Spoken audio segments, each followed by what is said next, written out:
In this video, we'll show you how we built a 48-volt, 15-amp lithium-ion battery pack. We used 18650 lithium-ion cells, each providing about 3.7 volts.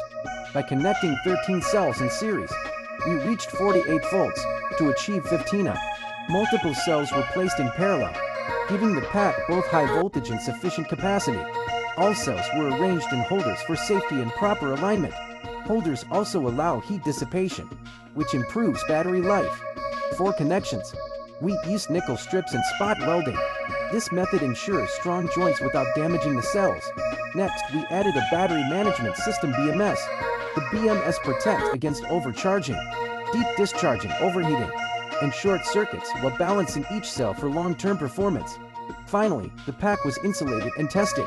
This 48V15 battery pack is ideal for e-bikes, solar systems, backups, and DIY projects. Subscribe for more battery build tutorials.